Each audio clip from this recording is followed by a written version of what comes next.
আসসালামু আলাইকুম। জামাতে ইসলাম বাংলাদেশ সরদি উদ্যানে বিশাল সমাবেশ করেছে বা মহাসমাবেশ অবশ্যই একটি নজিরবিহীন একটি মহাসমাবেশ করেছে। সেই সমাবেশে তাদের যে ৭ দফা দাবি এবং বিএনপিকে আমন্ত্রণ না জানানো, এটা প্রমাণ করে যে রাজনীতি বিভক্ত হয়ে পড়েছে। রাজনীতির ২ মেরুকরণ, একটি হচ্ছে বিএনপির নেতৃত্বে, আরেকটি হচ্ছে জামাতের নেতৃত্বে। এখনও যদিও স্পষ্ট না জামাতের নেতৃত্বে যেই দলগুলো, সেখানে আসলে তার সংখ্যা কতটা বা তার শক্তিটা কেমন, বোঝা যাচ্ছে যে ইসলামী দলগুলো হয়তো এনসিপিও তার সাথে আছে, আর বিএনপির সাথে বিএনপি তো আছে, তার সাথে একটা বেশ কিছু রাজনৈতিক দল আছে।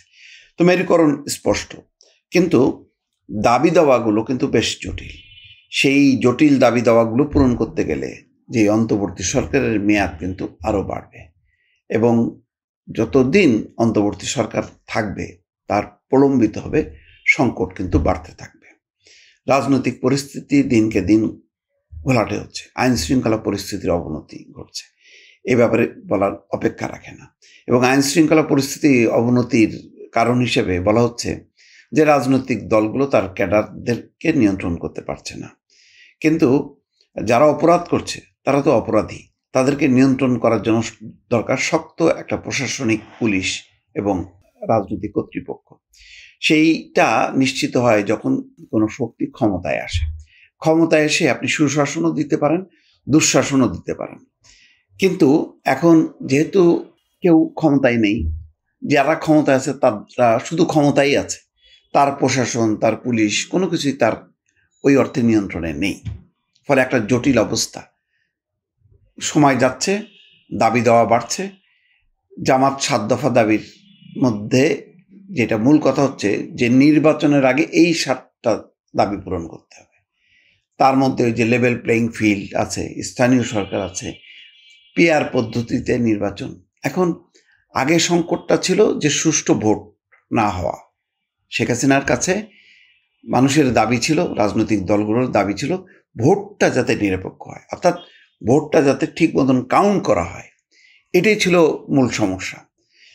পদ্ধতি কোন পদ্ধতিতে হবে, স্থানীয় নির্বাচন আগে হবে নাকি বিচার বিভাগ সংস্কার হবে, প্রশাসন সংস্কার হবে, এগুলি সব বাদ।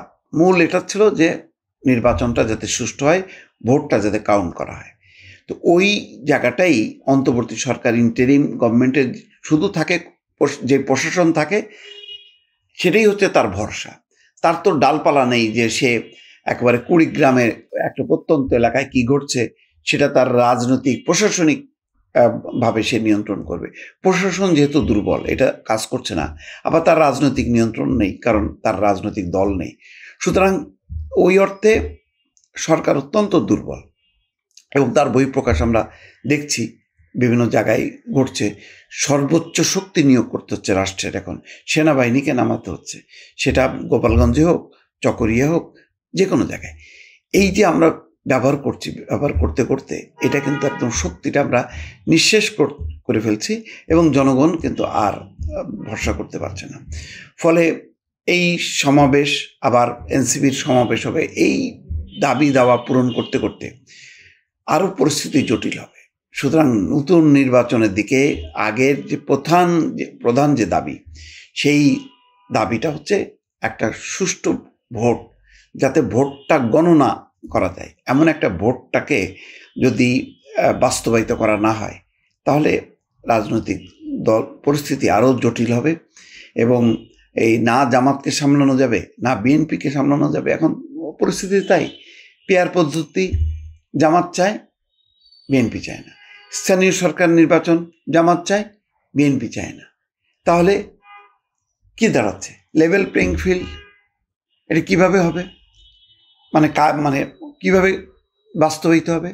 যদি সমস্ত জায়গায় যদি ধরা হয় যে আওয়ামী লীগের লোকজনই আছে প্রশাসনে, পুলিশে, তাহলে এটাকে সরাই দিয়ে এই জায়গাটা পূরণ হবে কিভাবে? কতদিন লাগবে? পদ্ধতি কি? কত পার্সেন্ট পুলিশ এবং প্রশাসন থেকে সরাই দিলে সেটা নিরপেক্ষ হবে? এর কোনো ক্রাইটেরিয়া আছে? আর যদি এখন বলা হয় যে এখন প্রশাসন, পুলিশ বিএনপির নিয়ন্ত্রণে আছে, সেই নিয়ন্ত্রণ মুক্ত কিভাবে হবে? তারা তো ক্ষমতায় নেই।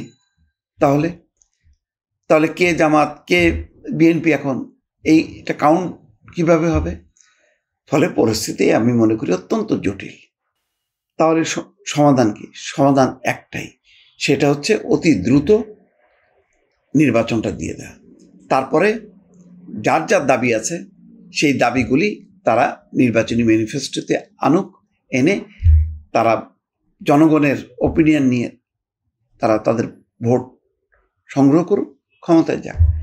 এইটার ছাড়া এই 7 দফা দাবি, এনসিপির দাবি, এর দাবি, বিএনপির দাবি, এইসব দাবি পূরণ করতে গেলে হিমশিম খাবে। সুতরাং শেখ হাসিনার আমলে যেই মূল দাবিটা উত্থাপিত ছিল জনগণের, যার কারণে গণঅভ্যুত্থান, সেটা হচ্ছে ভোট না হওয়া, সুষ্ঠু ভোট না হওয়া।